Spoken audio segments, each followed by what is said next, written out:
l'association regroupe les mandataires judiciaires. D'abord, il faut commencer par dire que les mandataires judiciaires sont choisis depuis l'acte uniforme révisé de l'OHADA de 2015. Donc, sont choisis par la commission nationale qui supervise donc qui veille sur la discipline des mandataires judiciaires, donc sous la tutelle du ministère de la Justice.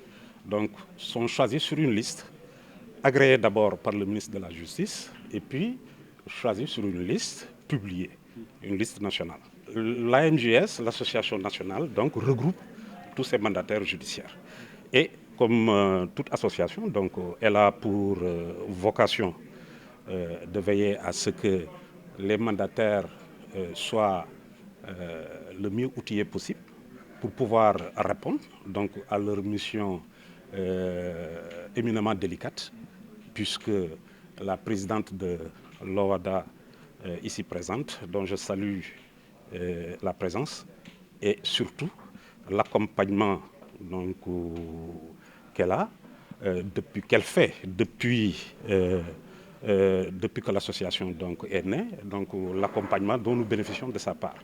Donc, comme elle l'a dit tout à l'heure, la mission du mandataire donc, est éminemment importante, puisque à côté du juge commissaire, c'est le mandataire donc, qui dirige véritablement la procédure. Et sous ce rapport, il est important qu'un tel professionnel puisse être à la hauteur de sa mission.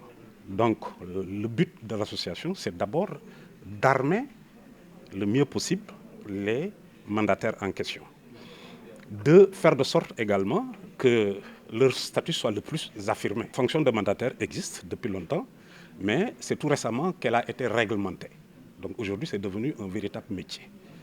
Et il va de soi, donc par conséquent, qu'il est bon, encore une fois, qu'ils soient donc à la hauteur de leur mission. Et donc l'ANJS a tout un programme qu'il est en train de déployer, et ce séminaire donc, participe de ce programme-là, donc de formation, d'information et de partage avec les acteurs judiciaires. L'objectif poursuivi à travers les procédures collectives, c'est en premier lieu la sauvegarde de l'entreprise.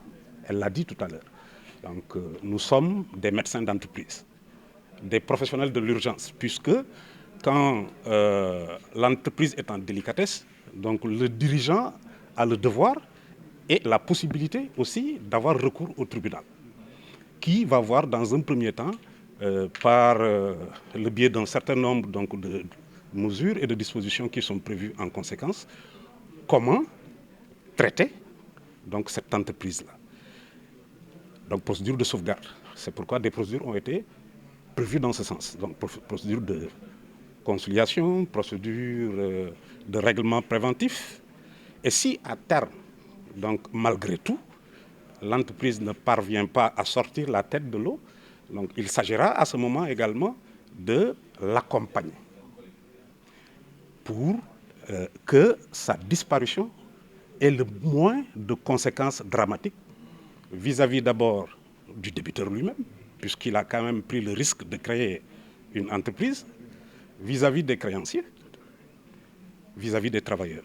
Puisque dans toute entreprise, c'est un écosystème où on retrouve donc des travailleurs, des pères de famille et des fournisseurs. C'est tout le but des procédures collectives accompagnées donc par le mandataire judiciaire.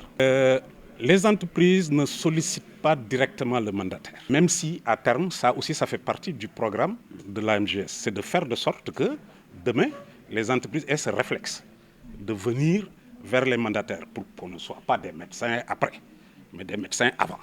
Donc, de façon tout à fait volontaire, donc qu'elles puissent avoir recours à ce professionnalisme-là. Puisque à terme, quand le contentieux s'installe, c'est à eux qu'on a recours. Mais ce n'est pas directement. C'est le tribunal donc, qui nomme le mandataire, qui désigne le mandataire, donc qui est un professionnel agréé, et comme je le disais tantôt, agréé par le ministère de la Justice.